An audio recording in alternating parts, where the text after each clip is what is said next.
Brilliant study സെൻറ്ററിൻ്റെ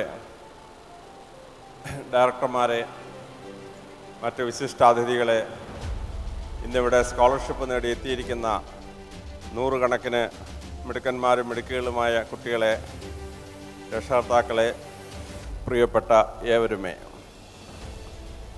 നിങ്ങളുടെ 2023 grand slam award ദാന പരിപാടി സസന്തോഷം ഉദ്ഘാടനം ചെയ്യുന്നത് ഞാൻ ആദ്യമായി പ്രഖ്യാപിക്കട്ടെ.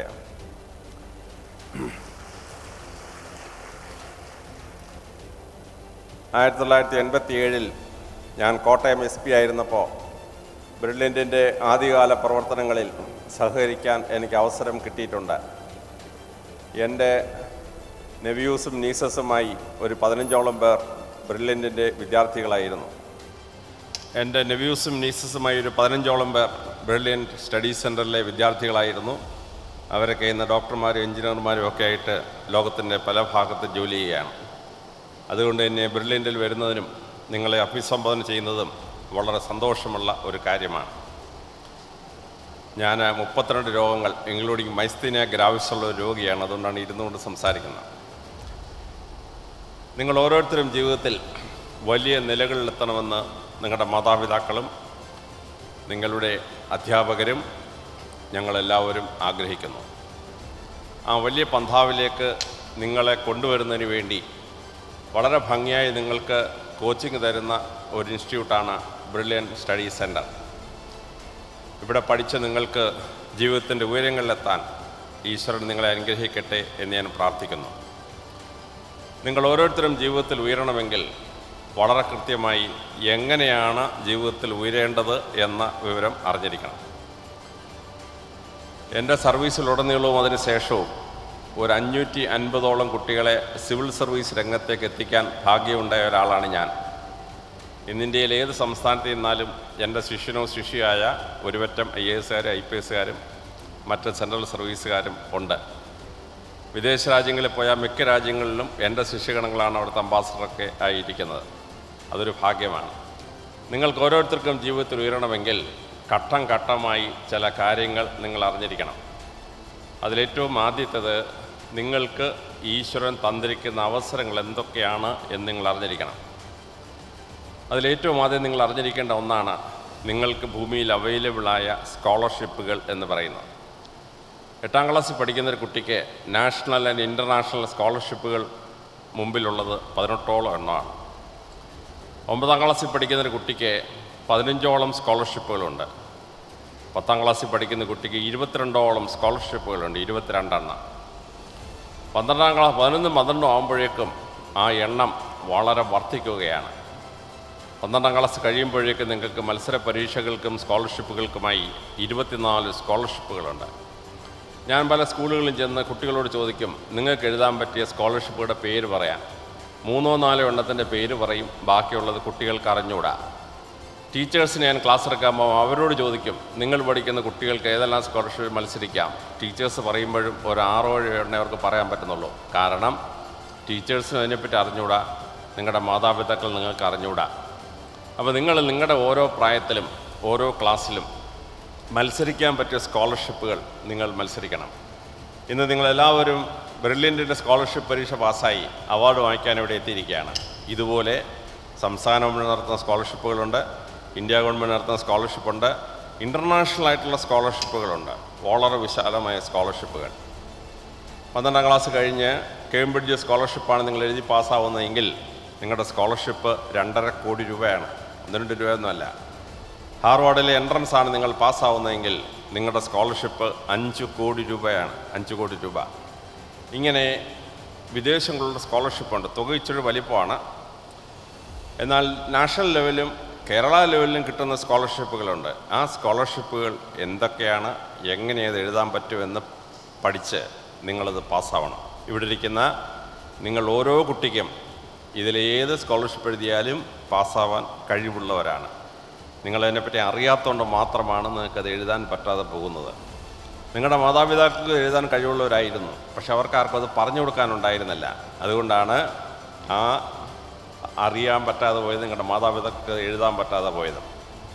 8ാം ക്ലാസ്സിലോ 9ാം ക്ലാസ്സിലോ നിങ്ങൾ പഠിച്ചൊരു സ്കോളർഷിപ്പ് നേടിയെടുത്താൽ നിങ്ങളുടെ അച്ഛൻ്റെ അമ്മയുടെ ഒരു പൈസ നിങ്ങൾക്ക് വേണ്ട. നിങ്ങളുടെ കഴിവുകൊണ്ട് നിങ്ങൾ നേടിയ സ്കോളർഷിപ്പ് ഉപയോഗിച്ച് നിങ്ങൾക്ക് പഠിക്കാം. 10ാം ക്ലാസ് കഴിയുമ്പോഴും 12ാം ക്ലാസ് കഴിയുമ്പോഴും സ്കോളർഷിപ്പ് പാസ്സായി നിങ്ങൾ വിദേശ രാജ്യങ്ങളിൽ പോയി ആ യൂണിവേഴ്സിറ്റിയിൽ പഠിക്കുന്നതിന് അച്ഛനോ അമ്മയ്ക്കോ നിങ്ങൾക്കോ ഒരു പൈസയും ചിലവില്ല. മുഴുവൻ ആ യൂണിവേഴ്സിറ്റിയാണ് വഹിക്കുന്നത്.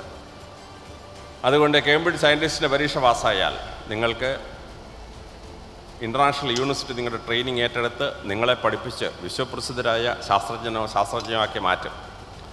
12ാം ക്ലാസ് കഴിഞ്ഞ് ISROയുടെ സയൻറ്റിസ്റ്റ് പരീക്ഷ നിങ്ങൾ പാസ്സാവുന്നെങ്കിൽ 21 വയസ്സ് കഴിയുമ്പോഴേക്കും നിങ്ങൾ ക്ലാസ് 1 സയൻറ്റിസ്റ്റാണ്. IAS IPS ഉദ്യോഗസ്ഥന്മാരുടെ തുല്യ സ്റ്റാറ്റസുള്ള ഒരു സയൻറ്റിസ്റ്റായി മാറുകയാണ്. എൻ്റെ നീസിൻ്റെ ഹസ്ബൻഡ് 22 വയസ്സേ ആയുള്ളൂ. ISROയിലെ സയൻറ്റിസ്റ്റാണ്. ക്ലാസ് 1 സയൻറ്റിസ്റ്റാണ്. IAS IPS അവരുടെ തുല്യ സ്റ്റാറ്റസുള്ള ആളാണ്. കാര്യം എന്താണ്? 17 വയസ്സിൽ +2 കഴിഞ്ഞപ്പോൾ ISROയുടെ സയൻറ്റിസ്റ്റ് പരീക്ഷ ആ കുട്ടി പാസ്സായി. കഴിവുള്ള ഇവിടെ ഇരിക്കുന്ന ഏത് കുട്ടിക്കും ഇതിലേത് സ്കോളർഷിപ്പ് നേടിയെടുക്കാൻ പറ്റും. അതിനെപ്പറ്റി പഠിച്ച് ആ സ്കോളർഷിപ്പുകൾ നേടിയെടുക്കാൻ ശ്രമിക്കണം. ഞാൻ ആ സ്കോളർഷിപ്പുകളുടെ ഡീറ്റെയിൽസ് കൊണ്ടുവന്നിട്ടുണ്ട്. ഞാൻ പോകുന്നതിന് മുമ്പ് എൻ്റെ ഫോട്ടോ കോപ്പി നിങ്ങളുടെ ഡയറക്ടറെ ഏൽപ്പിക്കും. ആവശ്യമുള്ളവർക്ക് ആ ലിസ്റ്റ് നോക്കി ഇഷ്ടമുള്ള സ്കോളർഷിപ്പ് എഴുതി പാസ്സാകണം. രണ്ടാമതായി, നിങ്ങൾ ലക്ഷ്യമിടുമ്പോൾ നിങ്ങൾ ജീവിതത്തിൻ്റെ ഒരു ചാർട്ട് തയ്യാറാക്കിയിരിക്കണം, ഒരു ടൈം ടേബിൾ തയ്യാറാക്കിയിരിക്കണം. ഉദാഹരണത്തിന് 8ാം ക്ലാസ്സിൽ പഠിക്കുന്ന ഒരു കുട്ടിയാണെങ്കിൽ ആ കുട്ടിക്ക് അറിയാം 2025 10ാം ക്ലാസ്സിലെ പരീക്ഷ എഴുതണം. 10ാം ക്ലാസ്സിലെ പരീക്ഷ എഴുതി കഴിഞ്ഞാൽ അതിനോടൊപ്പം എഴുതേണ്ട 8ഓളം സ്കോളർഷിപ്പുകളുണ്ട്. ആ സ്കോളർഷിപ്പുകൾ ഏതൊക്കെയാണ്? അതിനേത് മാസമാണ് പരീക്ഷ എഴുതേണ്ടത്? കൃത്യമായി ആ കുട്ടിക്ക് അറിയാം. ഇപ്പോഴേ ആ കുട്ടിക്കറിയാം 2027 ആവുമ്പോൾ +2 പരീക്ഷ എഴുതണം. 2027 +2 പരീക്ഷ കഴിഞ്ഞാൽ ആ കുട്ടി എങ്ങനെയാണ് നീറ്റ് പരീക്ഷ എഴുതേണ്ടത്, എങ്ങനെയാണ് JEE എഴുതേണ്ടത്, എങ്ങനെയാണ് മറ്റ് പരീക്ഷകൾ എഴുതേണ്ടത്, ആ ലിസ്റ്റ് ആ കുട്ടി കൃത്യമായി മനസ്സിലാക്കിയിരിക്കണം. കൃത്യമായി അത് ടൈം ടേബിളിൽ രേഖപ്പെടുത്തിയിരിക്കണം. അങ്ങനെ രേഖപ്പെടുത്തിയാലാണ് വിജയിക്കുവാനുള്ള ഒരു കർമ്മ പദ്ധതി ആവിഷ്കരിക്കാനായി പറ്റുക. ഈ പ്ലാനിങ് വളരെ കൃത്യമായി ചെയ്തിരിക്കണം, വളരെ കൃത്യമായി. എങ്കിൽ മാത്രമേ 12ാം ക്ലാസ് കഴിഞ്ഞ മത്സര പരീക്ഷകൾക്ക് പാസ്സാവാനായിട്ട് ആ കുട്ടിക്ക് കഴിയുള്ളൂ. ആ കുട്ടിക്കറിയാൻ 2030 ആവുമ്പോൾ ഡിഗ്രി പരീക്ഷ എഴുതണം.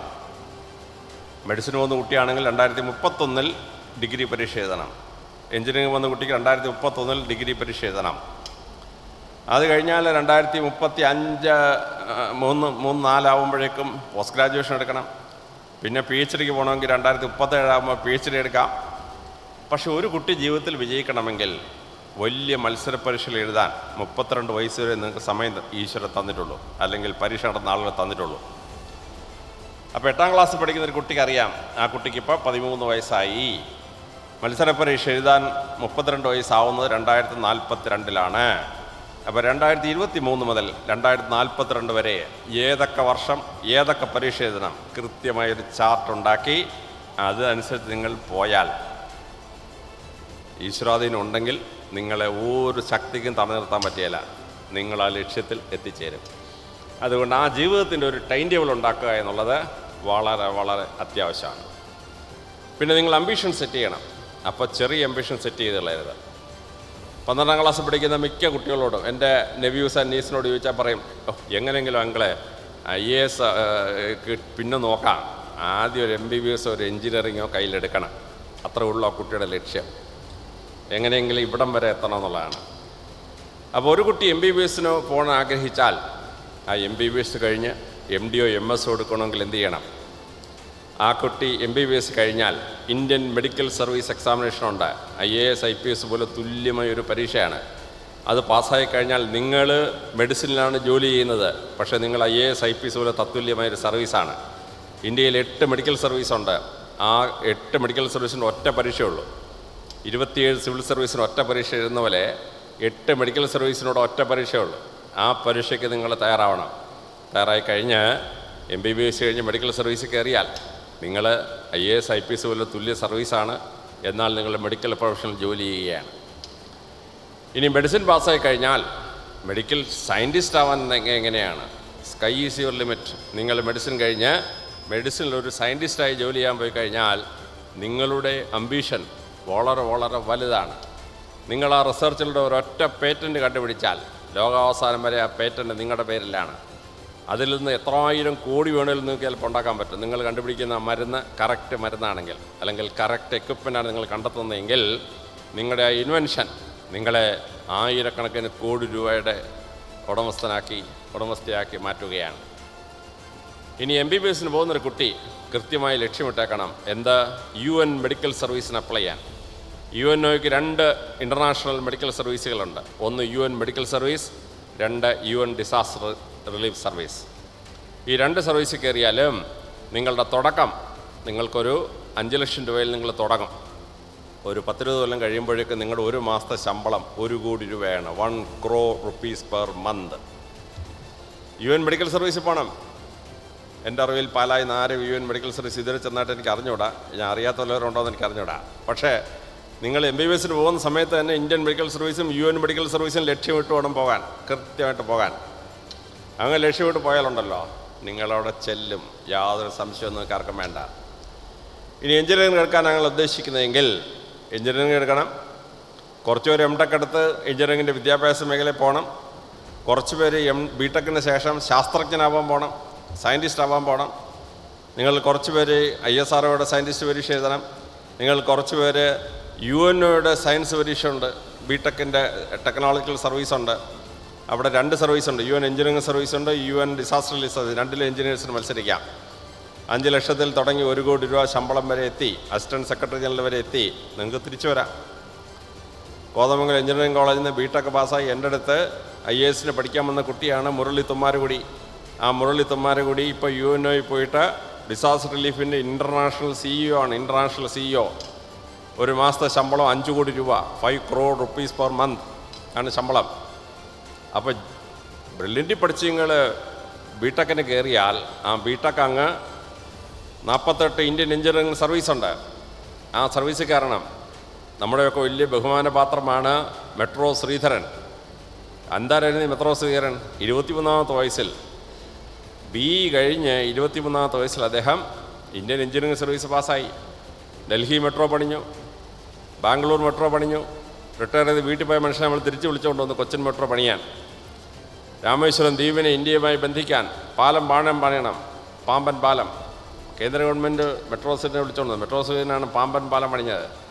നിങ്ങൾക്കിങ്ങനെ ഇന്ത്യയുടെ ഭൂമി ശാസ്ത്രം മാറ്റിമറിക്കാവുന്ന വലിയ കൺസ്ട്രക്ഷൻ ചെയ്യുന്ന ഉദ്യോഗസ്ഥർ ഇന്ത്യൻ എഞ്ചിനീയറിംഗ് സർവീസിൽ കയറണം, UN എഞ്ചിനീയറിംഗ് സർവീസിൽ കയറണം, UN ഡിസാസ്റ്റർ റിലീഫ് സർവീസിൽ കയറണം.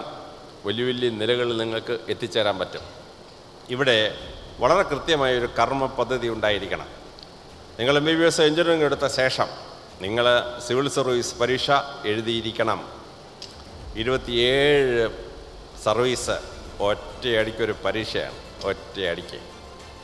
MBBS എടുക്കുന്ന കുട്ടി മെഡിസിൻ ഓപ്ഷണൽ സബ്ജക്റ്റ് എടുത്ത് IAS പരീക്ഷ പാസ്സാവണം. പണ്ട് മെഡിസിൻ എഞ്ചിനീയറിംഗ് ഓപ്ഷണൽ സബ്ജക്റ്റ് ഉണ്ടായിരുന്നല്ലോ ഞങ്ങളൊക്കെ എഴുതുന്ന കാലത്ത്. ഇപ്പോൾ എന്ത് ചെയ്തു? മെഡിസിൻ എഞ്ചിനീയറിംഗ് ഓപ്ഷണൽ സബ്ജക്റ്റാണ്. മെഡിസിൻ ഓപ്ഷണൽ സബ്ജക്റ്റ് എടുത്ത് അല്ലെങ്കിൽ സൈക്കോളജി ഓപ്ഷണൽ സബ്ജക്റ്റ് എടുത്ത് നിങ്ങൾ സിവിൽ സർവീസ് പാസ്സാവണം. നിങ്ങൾ എഞ്ചിനീയറിംഗിൻ്റെ 3 സബ്ജക്റ്റ് ഓപ്ഷണൽ സബ്ജക്റ്റാണ് സിവിൽ സർവീസിന്. Civil, mechanical, electrical.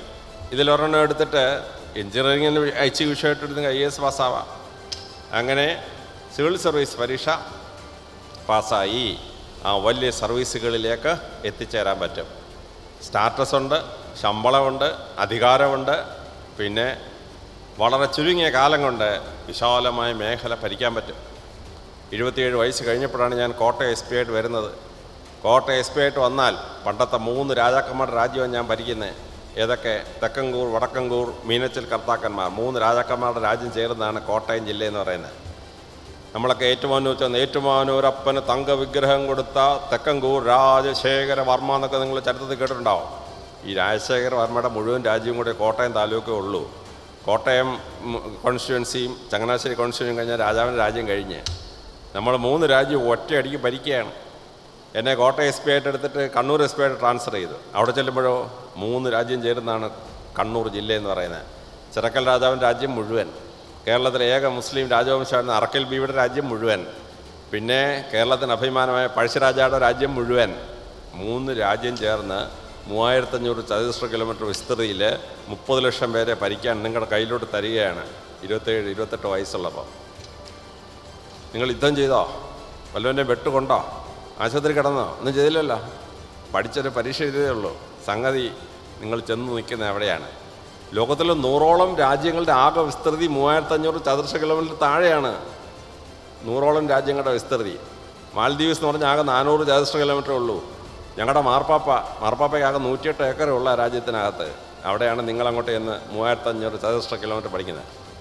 നിങ്ങൾ രാജസ്ഥാനിൽ വല്ലതുമാണ് ചെല്ലുന്നതെങ്കിൽ ജയ്സാൽമർ ജില്ലയിൽ ചെന്നാൽ 65,000 ചതുരശ്ര കിലോമീറ്ററാണ് ഒരു ജില്ല. 65,000. കേരളത്തിന് ആകെ വിസ്തീർണം 36,800 ഉള്ളൂ. അതിൻ്റെ 2 ഇരട്ടി കൂടുതലാണ് ജയ്സാൽമർ ഡിസ്ട്രിക്റ്റ് അല്ലെങ്കിൽ ബക്സർ ഡിസ്ട്രിക്റ്റ്. വലിയ അധികാരമാണ്. അപ്പോൾ വിശാലമായ സിവിൽ സർവീസിൽ പ്രവേശിക്കണം. പണ്ട് ഹിസ്റ്ററിയും പൊളിറ്റിക്സൊക്കെ പഠിക്കുന്നവരായിരുന്നു IAS അടിച്ച് കയറിക്കൊണ്ടിരുന്നത്. ഇപ്പോഴോ 100 പേർക്ക് IAS കിട്ടുമ്പോൾ അതിൽ 43 പേര് BTech എൻജിനീയേഴ്സാണ്. 43% of the total Victers. 13 പേര് MBBS പാസ്സായ ഡോക്ടേഴ്സാണ്. 13%. Science subject BSc chemistry physics ഒക്കെ എടുത്ത് പാസ്സായവർ 13%. ആർട്സ് വിഷയം എടുത്ത് പാസ്സാവുന്നവരെല്ലാം കൂടെ 12%. ഇതെന്തുകൊണ്ടാണെന്നറിയാമോ? ഈ BTech പഠിക്കുമ്പോൾ നമുക്ക് വളരെ സിസ്റ്റമാറ്റിക് ബ്രെയിൻ, വളരെ സിസ്റ്റമാറ്റിക്കായിട്ട് എലൂസിലേറ്റീവ് ഡിഡക്റ്റിംഗ് ടൈപ്പ് ഓഫ് ബ്രെയിൻ കിട്ടും. അതാണ് IAS പരീക്ഷയ്ക്ക് ഏറ്റവും ആവശ്യം. അപ്പോൾ നിങ്ങൾ ബ്രില്യൻ്റിൽ പഠിച്ച് MBBS എഞ്ചിനീയറിംഗ് കഴിഞ്ഞ് ആ വിഷയങ്ങൾ ഐച്ഛിക വിഷയം എടുത്തിട്ട് നിങ്ങൾക്ക് ഇന്ത്യയുടെ സിവിൽ സർവീസിൻ്റെ തലപ്പത്തെത്തി വളരെ അധികം കാര്യങ്ങൾ ഈ ഭൂമിയിൽ ചെയ്യാനായിട്ട് പറ്റും. ഒരു ദിവസം നിങ്ങളൊരു 120 പേര് കാണാൻ വരും. ഒരു 100 പേർക്കെങ്കിലും നിങ്ങൾ ആ ഫയൽ വിളിച്ചു വരുത്തിയാൽ മതി, ഉത്തരവിട്ട് കൊടുക്കാൻ പറ്റും. 10-20 കേസിൽ എന്തോ സർട്ടിഫിക്കറ്റ് അതിനകത്ത് കുറവുണ്ട്. ഒരു ബർത്ത് സർട്ടിഫിക്കറ്റോ ഒരു ഡെത്ത് സർട്ടിഫിക്കറ്റോ ഒരു പൊസിഷൻ സർട്ടിഫിക്കറ്റോ അതൊന്ന് വിളിച്ചു വരുത്തിയാൽ ആളിന് ഉത്തരവിടാം. പിന്നെ ഒരു 10-20 കേസിൽ നമ്മളെ കൊണ്ടൊന്നും പറ്റിയില്ല. ഗവൺമെൻറ്റോ കോടതിയോ ഇടപെട്ട കേസ് അതിനകത്ത് അള്ളാൻ പോയി കളയരുത്. പക്ഷേ ഒരു ദിവസം ഒരു 100 പേർക്കെങ്കിലും ഗുണം ചെയ്യാൻ പറ്റാത്ത ഒരൊറ്റ ദിവസവും ഒരു IAS IPS ഉദ്യോഗസ്ഥൻ്റെ ജീവിതത്തിലില്ല. വേർഡ്സ്വർത്ത് അദ്ദേഹത്തിന് ടിൻഡൻ ഓഫ് ദി ലൈൻസിൽ പറയുന്ന പോലെ ലിറ്റിൽ അൺറിമെമ്പേർഡ് ആക്ട്സ് ഓഫ് കൈൻഡ്നസ്. നിങ്ങളാ ചെയ്യുന്നതെല്ലാം ഓരോ പുണ്യമാണ്. പുണ്യം. ലോകത്തിൽ പുണ്യങ്ങൾ കൂടുതൽ ചെയ്താൽ ഹിന്ദുമതം പറയുന്നു മോക്ഷം കിട്ടും. എന്നെപ്പോലെ ക്രിസ്ത്യാനി പറയും സ്വർഗം കിട്ടും. മുസ്ലിം പറയും സ്വർഗം കിട്ടും. അവദോഷ പാവമാണ് കൂടുതലെങ്കിൽ നരകത്തിൽ പോവും. നരകത്തിൽ. അപ്പോൾ നല്ലൊരു IAS IPS ഉദ്യോഗസ്ഥൻ സത്യസന്ധമായി ജോലി ചെയ്ത് പരമാവധി ആളുകൾക്ക് ഗുണം ചെയ്യാൻ പറ്റിയാൽ നമ്മൾ ചെയ്യുന്ന ഓരോന്നും പുണ്യമാണ്. ഞാൻ രാവിലെ യൂണിഫോമൊക്കെ ഇട്ട് ഞങ്ങളുടെ കർത്താവ് യേശുമിശിഹായുടെ മാതാവിൻ്റെ ഫ്രണ്ടിൽ പോയി ഒന്ന് പ്രാർത്ഥിക്കും. ദൈവമേ ഇന്നൊരു 100 പേർക്കെല്ലാം ഗുണം ചെയ്യാൻ പറ്റണേന്ന്. ചെന്നിരുന്ന് ആദ്യം വരുന്നൊരു ഫയൽ ചിലപ്പം 70 പേരുടെ പ്രൊമോഷൻ ലിസ്റ്റായിരിക്കും. ഒറ്റ ഒപ്പിൽ 70 പേർക്ക് പ്രൊമോഷനാണ്. അടുത്തൊരു ലിസ്റ്റ് വരുന്നത് ഒരു 80 പേർക്ക് ട്രാൻസ്ഫറാണ്. 10-20 പേരെ വീടിനടുത്തോട്ട് ട്രാൻസ്ഫർ ചെയ്യും. 10-20 ശല്യങ്ങളെ ദൂരോട്ട് ട്രാൻസ്ഫർ ചെയ്യും. രണ്ടും ഞങ്ങൾ ചെയ്തേ പറ്റൂ. എങ്കിലും ദിവസം ഒരു 100 പേർക്ക് ഗുണം ചെയ്യാൻ പറ്റാത്ത ഒറ്റ ദിവസം പോലും നമുക്കില്ല. അങ്ങനെ ആ പുണ്യങ്ങൾ ചെയ്ത് മോക്ഷത്തിലേക്ക് പോകാൻ, സ്വർഗത്തിലേക്ക് പോകാൻ ഏറ്റവും ബെസ്റ്റ് വഴിയാണ് ഈ സിവിൽ സർവീസ്. തിരിച്ച് നിങ്ങൾ ദ്രോഹിച്ചാലുണ്ടല്ലോ, നരകത്തിൻ്റെ ഏറ്റവും അടിയിലെ കാണുമ്പോൾ സ്ഥലമുണ്ട്, അവിടെ പോയി വീഴും. അത് വേറെ കാര്യം. എങ്കിലും പുണ്യം ചെയ്താൽ മോക്ഷം കിട്ടുന്നൊരു ജോലിയാണ് സിവിൽ സർവീസ്. നിങ്ങളതിന് പഠിക്കണം. പഠിച്ചത് നേടാൻ പറ്റണം. ഇനി പ്രൊഫഷണൽ സർവീസസ് ഉണ്ട്. നിങ്ങൾ പഠിക്കുന്ന മേഖലയിൽ നിങ്ങൾക്ക് സെർവ് ചെയ്യാൻ പറ്റും. ഉദാഹരണത്തിന് മെഡിസിൻ്റെ മെഡിക്കൽ സർവീസ്, എഞ്ചിനീയറിങ്ങിൻ്റെ എഞ്ചിനീയറിംഗ് സർവീസ് പോലെ എക്കണോമിക്സ് പഠിച്ചാൽ ഇന്ത്യൻ എക്കണോമിക് സർവീസ് പോകാം. സ്റ്റാറ്റിക്സ് പഠിച്ചാൽ ഇന്ത്യൻ സ്റ്റാറ്റിക്കൽ സർവീസ് പോകാം. ജിയോളജി പഠിച്ചാൽ ഇന്ത്യൻ ജിയോളജിക്കൽ സർവീസ് പോകാം. പിന്നെ 10 വിഷയങ്ങളിൽ ശാസ്ത്രങ്ങളിൽ ഡിഗ്രി എടുത്തവർക്ക് മാത്രം എഴുതാവുന്നൊരു പരീക്ഷയുണ്ട്. Medicine, engineering, maths, physics, chemistry, zoology, botany, forestry, agriculture മുതലായ 10 വിഷയങ്ങളിൽ ഡിഗ്രി എടുത്തവർക്ക് മാത്രം ഇന്ത്യൻ ഫോറസ്റ്റ് സർവീസ് എഴുതാം. Forest service. അങ്ങനെ കാലാവസ്ഥ രക്ഷിക്കാനും മരങ്ങളെ രക്ഷിക്കാനും അരിക്കൊമ്പൻ്റെ പുറകെ ഓടാനും ഒക്കെ അവസരം കിട്ടും ഫോറസ്റ്റ് സർവീസിൽ കയറിയാൽ. അങ്ങനെ 10 സർവീസുണ്ട് പ്രൊഫഷണൽ സർവീസസ്. പിന്നൊരു 4ാമത്തെ ഗ്രൂപ്പുണ്ട് പ്രസ്റ്റീജിയസ് സർവീസസ്. ആ ജോലിയിൽ കയറിയ ഒരു വലിയ പ്രസ്റ്റീജാണ്. 12ാം ക്ലാസ് കഴിഞ്ഞാൽ ഉടനെ എഴുതാവുന്നൊരു പരീക്ഷയാണ് NDA, national defence academy examination. നീളവും മണ്ണും ഉള്ളവരൊക്കെ അത് പോയി എഴുതണം. എഴുതി പാസ്സായി കഴിഞ്ഞാൽ 21 വയസ്സിൽ the youngest class 1 officer in ഇന്ത്യയായി നിങ്ങൾ വരും. ഇന്ത്യയുടെ രാജ്യത്തെ രക്ഷിക്കാൻ അധികാരമുള്ള, കഴിവുള്ള ഒരു മിലിറ്ററി ഓഫീസറായിട്ട് വരാൻ പറ്റും നിങ്ങൾക്ക് 12 വയസ്സ് കഴിഞ്ഞാൽ ഉടൻ. 12 വയസ്സ് കഴിഞ്ഞ് എഴുതാവുന്ന ഇങ്ങനെ ഒരുപാട് പരീക്ഷകളാണ്. പിന്നെ വളരെ ശ്രദ്ധാപൂർവം നിങ്ങൾക്ക് റിസർവ് ബാങ്കിൻ്റെ തുടങ്ങിയ പരീക്ഷകൾ കുറച്ചുണ്ട്. അതുപോട്ടെ. 4ാമത്തെ ഗ്രൂപ്പ് എന്ന് പറയുന്നത് പ്രസ്റ്റീജിയസ് സർവീസസ്. റിസർവ് ബാങ്കിൻ്റെ ഓഫീസർ, IAS പരീക്ഷയെക്കാളും ബെസ്റ്റ് സർവീസാണ് റിസർവ് ബാങ്കിൻ്റെ officer test. Banking service examination പാസ്സായി ബാങ്ക് മാനേജറായിട്ട് വരിക, സുഖം പരിപാടി, 10-16 അലവൻസും ശമ്പളമൊക്കെ ആയിട്ട് നേടിയെടുക്കാൻ പറ്റും. പിന്നെ ലോകത്തിലെ ഏറ്റവും പ്രസ്റ്റീജിയസായ ജോലി അധ്യാപകരുടെ ജോലിയാണ്. കോളേജ് പ്രൊഫസറായി വരിക, സ്കൂൾ ടീച്ചറായി വരിക, ആയിരക്കണക്കിന് കുട്ടികൾക്ക് മനസ്സിൽ പ്രകാശം നിറയ്ക്കുന്ന ഉദ്യോഗസ്ഥരായി മാറും. എന്നെയൊക്കെ റിട്ടയർമെൻറ്റ് വരെ ആളുകൾ സാറെന്ന് വിളിക്കുകയുള്ളൂ. എന്നെ അലക്സാണ്ടർ ജേക്കബ് സാറേ എന്ന് വിളിച്ചുകൊണ്ടിരുന്ന പലരും ഇപ്പോൾ അലക്സാണ്ടർ ജേക്കബ് എന്നാക്കി മാറ്റി, അധികാരം പോയിട്ട് സാർ വെട്ടിക്കളഞ്ഞു കുറച്ചേറെ പേർ. പക്ഷേ ഞങ്ങളെ പഠിപ്പിച്ചോണ്ട് നാരായണനാഥ് സാർ ഉണ്ടായിരുന്നു. അദ്ദേഹം റിട്ടയർ ചെയ്ത് 84 വയസ്സായപ്പോൾ ഒരിക്കൽ എൻ്റെ 2 കൂട്ടുകാർ അദ്ദേഹത്തെ കാണാൻ പോയി. തിരിച്ചെന്നെ വിളിച്ച് അലക്സാണ്ടർ ജേക്കബ് സാറേ ഞങ്ങൾ നാരായണൻ സാറിനെ കാണാൻ പറ്റുന്നു കേട്ടോ, ആരോഗ്യമായിട്ടിരിക്കുന്നു. റിട്ടയർ ചെയ്തിട്ട് 28 വർഷം കഴിഞ്ഞു.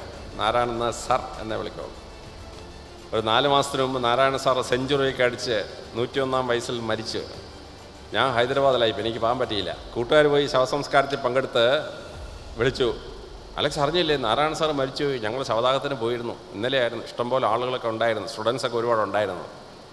മരിച്ച് പട്ടടയിൽ വെച്ച് നാരായണൻ സാർ ഭസ്മമായി. ആ ഭസ്മത്തെ നമ്മൾ വിളിക്കുന്ന പേരെന്താണ്? നാരായണൻ സാറേ എന്ന്. ലോകത്തിൽ ഏതെങ്കിലും ജോലിക്ക് ഇങ്ങനെ പറ്റുമോ? റിട്ടയർ ചെയ്താലും മരിച്ചാലും സാറെന്ന് വിളിക്കുന്ന ഒരു ജോലി നമ്മളെ അധ്യാപകർ മാത്രമേ ഉള്ളൂ.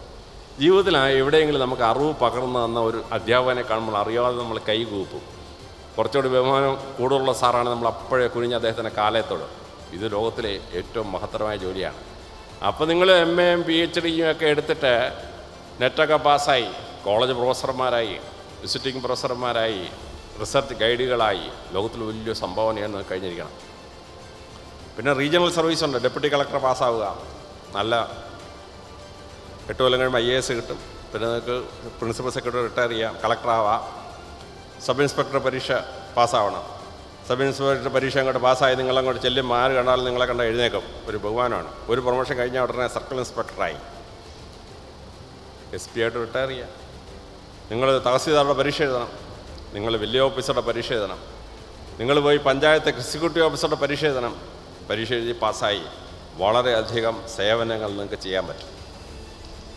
ഞാൻ കൊടുങ്ങല്ലൂർ ക്ഷേത്രത്തിൽ പോയി പ്രസംഗിച്ച് തീരാതായപ്പം ജനക്കൂട്ടത്തിൽ നിന്ന് ഒരാൾ ഒരു ചോദ്യം ചോദിച്ചു, സാറേ ഷുവർ സ്വർഗത്തിൽ പോകുമെന്ന് സാറ് വിശ്വസിക്കുന്ന ആരെങ്കിലും ഉണ്ടോ? ഞാൻ പറഞ്ഞു, പഞ്ചായത്ത് പ്രസിഡന്റുമാരും വില്ലേജ് ഓഫീസർമാരും എന്തായാലും സ്വർഗത്തിൽ പോകുമെന്ന് പറഞ്ഞു. അതായത് ജനങ്ങൾ ചോദിച്ചു അതെന്തുവാ?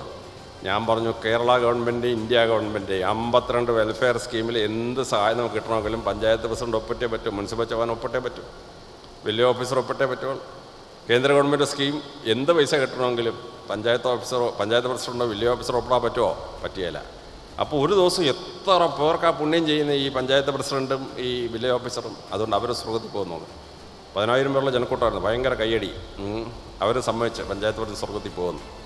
അപ്പോൾ ഇങ്ങനെ ഏത് റീജിയണൽ സർവീസ് പാസ്സായാലും നിങ്ങൾക്ക് ഈ ലോകത്തിൽ അത്ഭുതകരമായ സംഭാവന ചെയ്യാൻ പറ്റും. ഇനി 6ാമത്തേത് പ്രൈവറ്റ് അഡ്മിനിസ്ട്രേറ്റീവ് സർവീസാണ്. നിങ്ങൾ പോയി ടാറ്റ അഡ്മിനിസ്ട്രേറ്റീവ് സർവീസിന് പരീക്ഷ എഴുതണം. പാസ്സായാൽ ഒരു 3 ലക്ഷം രൂപയുടെ സ്റ്റാർട്ടിങ് കിട്ടും. IAS പാസ്സാവുന്ന ഉദ്യോഗസ്ഥന് 65,000 രൂപ കിട്ടുമ്പോൾ ടാറ്റ സിവിൽ സർവീസ് കയറുന്ന ആളിന് 3-4 ലക്ഷം രൂപ ശമ്പളമാണ് സ്റ്റാർട്ടിങ്. പിന്നെ നിങ്ങളങ്ങനെ പ്രൊമോഷൻ കിട്ടി ടിസ്കോയുടെയൊക്കെ മാനേജിംഗ് ഡയറക്ടർ ആയാൽ 3 കോടി രൂപയാണ് ശമ്പളം. ടാറ്റ അയൺ ആൻഡ് സ്റ്റീൽ കമ്പനിയുടെ മാനേജിംഗ് ഡയറക്ടർ. ബിർളയുടെ സർവീസുണ്ട്, അംബാനിയുടെ ജിയോ സർവീസുണ്ട്, അഡാനിയുടെ പോർട്ട് സർവീസുണ്ട്. ഇങ്ങനെ 22 സർവീസുണ്ട് ഇന്ത്യക്കകത്ത് തന്നെ, പ്രൈവറ്റ് സർവീസസ്. പിന്നെ മൾട്ടിനാഷണൽ കമ്പനി, നിങ്ങൾ BTech ഒക്കെ എടുത്തൊരു MBA ഒക്കെ പാസ്സായി മൾട്ടിനാഷണൽ കമ്പനിയുടെ രംഗത്തേക്ക് പോകണം. പോയി കഴിഞ്ഞാൽ അപാരമായ ശമ്പളങ്ങളാണ്. നിങ്ങൾ ഇന്ദിരാ ന്യൂയെ പറ്റി കേട്ടിട്ടുണ്ടാവും. പാലക്കാട്ടെ പഴയ കളക്ടർ അയ്യരുടെ മോളാണ് ഇന്ദിര അയ്യർ എന്നാണ് അവളുടെ ഒറിജിനൽ പേര്. അവൾ സൗത്ത് കൊറിയനെ കെട്ടിയാണ് ഇന്ദിരാ ന്യൂയായി മാറിയത്. ഇന്ദിരാ ന്യൂയി ഞാൻ ഒരേ പ്രായമാണ്. ഇന്നാൾ ഇന്ദിരാ ന്യൂയി വിളിച്ചപ്പോൾ ഞാൻ ചോദിച്ചു ഇപ്പോൾ എത്ര ശമ്പളമെന്ന്. ഇന്ദിരാ ന്യൂയി പറഞ്ഞത് 4 കോടി രൂപ ശമ്പളം ഒരു മാസം. എനിക്ക് 33 വർഷം കൊണ്ട് IPSൽ ആകെ കിട്ടിയ ശമ്പളം എല്ലാം കൂടെ ചേർത്താൽ ഇന്ദിരാ ന്യൂയുടെ ശമ്പളത്തേക്കാൾ കുറവാണ്, ഒരു മാസം ശമ്പളത്തേക്കാൾ കുറവാണ്.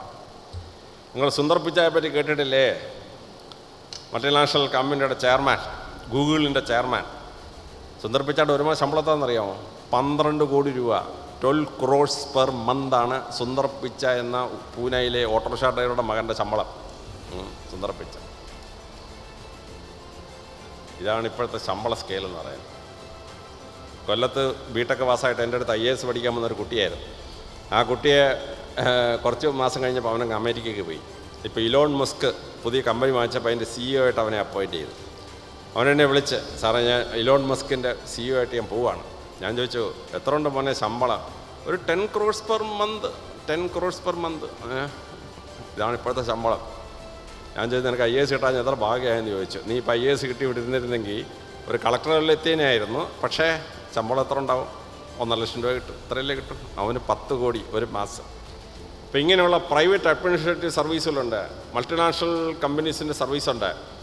നിങ്ങൾ ബ്രില്യൻ്റിൽ പഠിച്ച് നീറ്റ് പാസ്സായി അല്ലെങ്കിൽ JEE പാസ്സായി എഞ്ചിനീയർ ഡോക്ടറൊക്കെ ആയിട്ട് മൾട്ടിനാഷണൽ കമ്പനിക്കകത്ത് പോകണം. പോയിക്കഴിഞ്ഞാൽ നിങ്ങളുടെ ശമ്പളം ഉണ്ടല്ലോ, നമുക്ക് ചിന്തിച്ച അന്തം കിട്ടത്തില്ല. ഇനി ലോകത്തിലെ ഏറ്റവും വലിയ ശമ്പളം ആർക്കാണെന്നറിയാമോ? ജോൺസൺ ആൻഡ് ജോൺസൺ എന്നൊരു മെഡിക്കൽ കമ്പനിയുണ്ട്. അതിൻ്റെ മാനേജിംഗ് ഡയറക്ടർക്കാണ് ഭൂമിയിലെ ഏറ്റവും വലിയ ശമ്പളം. അമേരിക്കൻ പ്രസിഡൻറ്റിൻ്റെ 20-25 ഇരട്ടിയാണ് അവരുടെ ശമ്പളം. എത്ര ശമ്പളം എന്നറിയാമോ?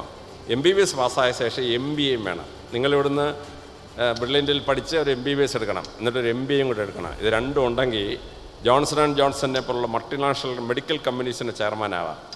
ജോൺസൺ ആൻഡ് ജോൺസൺ കമ്പനിയുടെ മാനേജിംഗ് ഡയറക്ടറുടെ ഒരു മാസ ശമ്പളം 26 കോടി രൂപ, 26 crore rupees പെർ മന്ത്. ഈ ഹോളിലിരിക്കുന്ന നിങ്ങൾ ഏത് കുട്ടി വിചാരിച്ചാലും നിങ്ങളവിടെ എത്തിയിരിക്കും, സംശയമൊന്നും വേണ്ട. ഇപ്പം തൊട്ട് തുടങ്ങണം പരിപാടി. എങ്ങനെ ബ്രില്യൻറ്റിൽ പഠിക്കണം, എങ്ങനെ നീറ്റ് പാസ്സാവണം, എങ്ങനെ ഡോക്ടർ ആവണം, അതിനുശേഷം എങ്ങനെ ഒരു MBA കൂടെ എടുത്ത് ഈ മൾട്ടിനാഷണൽ കമ്പനി പോയുണ്ടല്ലോ, നിങ്ങളുടെയൊക്കെ ഒരു മാസം ശമ്പളം 15-20 കോടി രൂപയാണ്. ഞങ്ങളൊരു മനുഷ്യായുസ് മുഴുവൻ ഉണ്ടാക്കിയതുണ്ടല്ലോ, നിങ്ങളുടെ ഒരു മാസം ശമ്പളത്തിൻ്റെ 10-1 100-1 ആയിരിക്കും. ഇവിടെയാണ് അതിൻ്റെ വ്യത്യാസം. അതുകൊണ്ട് നിങ്ങൾ വളരെ കൃത്യമായി ലക്ഷ്യങ്ങളിടണം. ലക്ഷ്യങ്ങളിട്ട് ഞാൻ നേരത്തെ പറഞ്ഞ ജീവിതം പ്ലാൻ ചെയ്യണം. കറക്റ്റ് 32 വയസ്സ് വരെ എന്തൊക്കെ പഠിക്കണം, എന്തൊക്കെ പരീക്ഷ എഴുതണം, അങ്ങനെ പഠിച്ച് നിങ്ങൾ തയ്യാറെടുത്ത് പോയാൽ ഭൂമിയിൽ ഒരു ശക്തിക്കും നിങ്ങളെ തടഞ്ഞു നിർത്താൻ പറ്റത്തില്ല. ദൈവത്തെ വിചാരിച്ച് പ്രാർത്ഥനയിൽ വിശ്വസിച്ച് സ്ഥിരോത്സാഹത്തോടെ ജോലി ചെയ്താൽ നിങ്ങൾ കൃത്യമായി അവിടെ എത്തിച്ചേരും. അവിടെ കൃത്യമായി നിങ്ങൾക്കൊരു ടൈം ടേബിൾ ഉണ്ടായിരിക്കണം. ദൈവം തമ്പുരാൻ മറ്റ് പല കാര്യങ്ങളിലും പക്ഷാഭേദം കാണിച്ചിട്ടുണ്ട്. ചിലർക്ക് ഭയങ്കര പൈസ കൊടുത്തു, ചിലർക്ക് പഠിക്കാൻ ഭയങ്കര ബുദ്ധി കൊടുത്തു, വേറെ ചില സ്ത്രീകൾക്ക് ഭയങ്കര സൗന്ദര്യം കൊടുത്തു. ഇങ്ങനെയൊക്കെ പലതും ദൈവം കാണിച്ചിട്ടുണ്ട്. പക്ഷേ സമയത്തിൻ്റെ കാര്യത്തിൽ മാത്രം ദൈവം അമേരിക്കൻ പ്രസിഡൻറ്റിനും ആൽബർട്ട് ഐൻസ്റ്റൈനും നിങ്ങൾക്കും എനിക്കുമൊക്കെ ഒരേ 24 മണിക്കൂറാണ്. ഈ 24 മണിക്കൂർ ഒരു ദിവസം എങ്ങനെ ചിലവഴിക്കുന്നു എന്നുള്ളതാണ് വളരെ പ്രധാനപ്പെട്ട പ്രശ്നം. അപ്പോൾ ദൈവം തമ്പുരാൻ ഇത് വീതിച്ചത് ഡോക്ടർമാർ പറയുന്നത് 8 മണിക്കൂർ അധ്വാനം, 8 മണിക്കൂർ വിശ്രമം, 8 മണിക്കൂർ ഉറക്കം, ഇങ്ങനെയാണ് പരിപാടി എന്നാണ് പറയുന്നത്. നമ്മൾ പഠിച്ച് ലക്ഷ്യബോധത്തിലെത്തുന്നത് വരെ ഈ ടൈം ടേബിൾ മാറ്റണം. 8 മണിക്കൂർ എന്നുള്ളത് 5 മണിക്കൂറായി ഉറക്കത്തെ കുറയ്ക്കണം.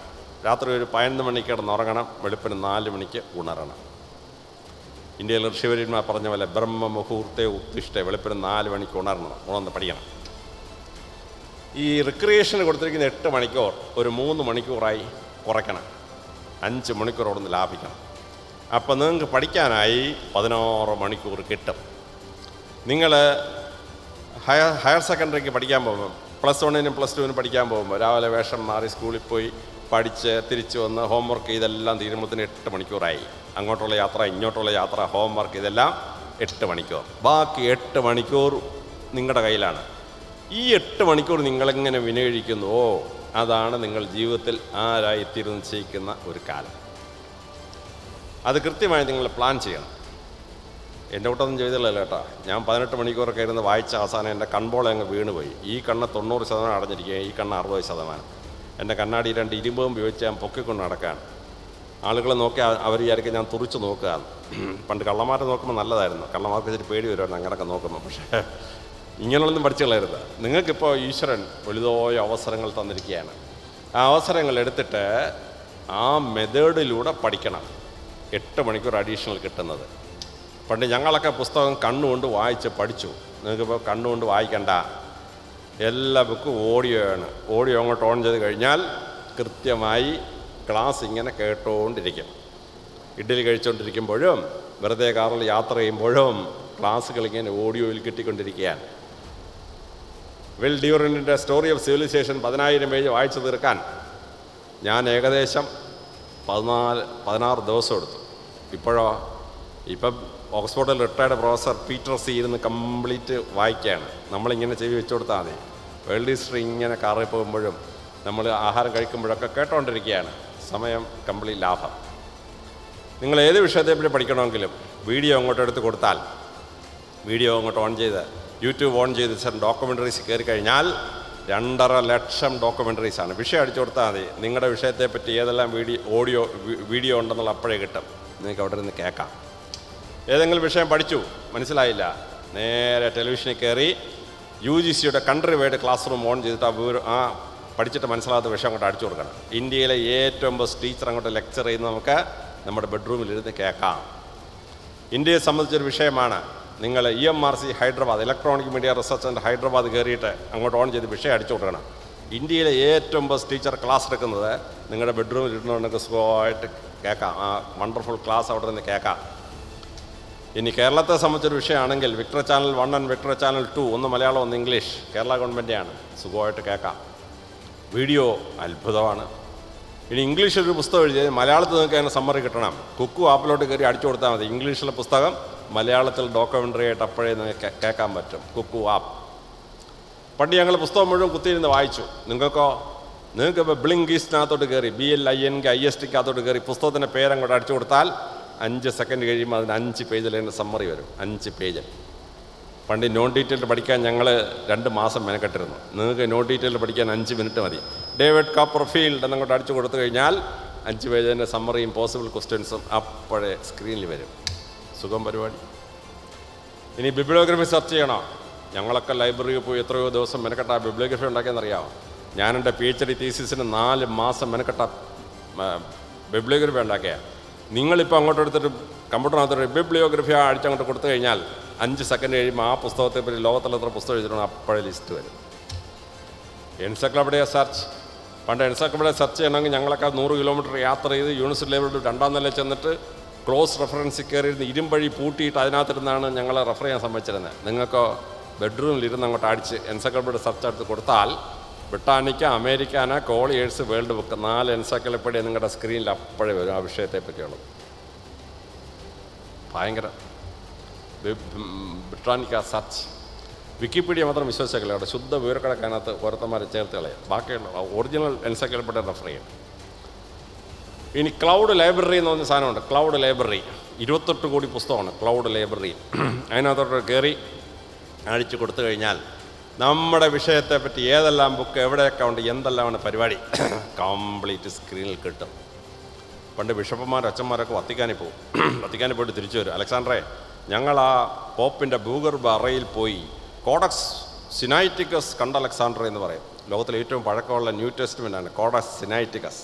നമ്മളൊക്കെ വായി വെള്ളം ഊറിക്കൊണ്ടിരിക്കും. ബിഷപ്പ് ഭയങ്കര ഭാഗ്യവാനാണല്ലോ, ഇതൊക്കെ പോയി കാണാൻ പറ്റിയില്ലെന്ന്. ഇപ്പോഴോ നമ്മൾ കമ്പ്യൂട്ടറിനകത്തോട്ട് കയറി ക്ലൗഡ് ലൈബ്രറി കയറിയിട്ട് കോഡക്സ് സിനൈറ്റിക്കസ് വിശുദ്ധ ലൂക്കോസ് വിഷയം 3-ാം അധ്യായം അടിച്ചു കൊടുത്താൽ പോപ്പിൻ്റെ കൊട്ടാരത്തിൻ്റെ ഭൂഗർഭ അറയിലുള്ള കോഡക്സ് സിനൈറ്റിക്കസിൻ്റെ കൺസേൺഡ് പേജ് അപ്പോഴേ സ്ക്രീനിൽ വരും. എങ്ങും പോണ്ട, ബെഡ്റൂമിലിരുന്നാൽ മതി. ഇതൊരു അത്ഭുത ലോകമാണ്. നിങ്ങൾ ഈ മെത്തേഡ്സ് ഉപയോഗിച്ച്, ഇലക്ട്രോണിക്സ് ഉപയോഗിച്ച് പഠിക്കണം. ഇല്ലെങ്കിൽ നിങ്ങളോട് മത്സരിക്കുന്ന കുട്ടികൾ ഇതൊക്കെ നോക്കിയിട്ടാണ് നിങ്ങളോട് മത്സരിക്കാൻ വരുന്നത്. അവിടെ നിങ്ങൾ ഇല്ലാതെ പോയാൽ പിടിച്ചു നിൽക്കാൻ പറ്റിയില്ല. അതുകൊണ്ട് ഇലക്ട്രോണിക് ലേണിങ്ങിൻ്റെ സിസ്റ്റം മുഴുവൻ പഠിച്ചിട്ട് അതുപയോഗിച്ച് നിങ്ങൾ അറിവ് നേടി അത് പരീക്ഷയ്ക്ക് വിനിയോഗിക്കണം. പിന്നെ ആ അറിവ് കറക്റ്റ് സമയത്ത് ഓർക്കുക എന്നുള്ളതാണ് വളരെ പ്രധാനം. നിങ്ങളൊരു നീറ്റ് പരീക്ഷയ്ക്ക് പോകുന്നു, 1 മിനിറ്റ് കൊണ്ട് ചോദ്യത്തിന് ഉത്തരം എഴുതണം. ചോദ്യം വായിക്കാൻ 30 സെക്കൻഡ് പോകും. ആ കറക്റ്റ് കോളം കറപ്പിക്കാൻ 10 സെക്കൻഡ് പോകും. ചിന്തിക്കാൻ കിട്ടുന്ന 15-20 സെക്കൻഡാണ്. ആ സമയത്തിനുള്ളിൽ ബ്രെയിൻ ലൈൻ്റെ ഉത്തരം വന്നില്ലെങ്കിൽ നിങ്ങൾക്ക് നീറ്റ് പരീക്ഷ പാസ്സാകാൻ പറ്റിയല്ല. ജയിക്ക് പോലെ ഇതാണ് അവസ്ഥ. നിങ്ങൾ IAS കാരനാവണമെങ്കിലോ IAS പരീക്ഷ ഇരിക്കണമെന്ന് തീരുമാനിക്കുന്നൊരു പ്രിലിമിനറി പരീക്ഷയാണ്. അവിടെ 1 മിനിറ്റ് 20 സെക്കൻഡ് കിട്ടും. പക്ഷേ അവിടുത്തെ ചോദ്യം ഇച്ചിരി കോംപ്ലിക്കേറ്റഡ് ആണ്. 40 സെക്കൻഡിലിടയ്ക്ക് വായിച്ച് മനസ്സിലാക്കാൻ. പിന്നെ ഒരു 15-20 സെക്കൻഡ് കൊണ്ട് തലച്ചുള്ള ഓർമ്മ വേണം. അപ്പോൾ ഈ മെമ്മറി പവർ എങ്ങനെ ഉണ്ടാക്കാം, ഇൻ്റലിജൻസ് എങ്ങനെ ഡെവലപ്പ് ചെയ്യാം, ഇങ്ങനെയുള്ള ഫാക്കൽറ്റി ഇമ്പ്രൂവ്മെൻറ്റ് കൃത്യമായി പഠിച്ചിരിക്കണം.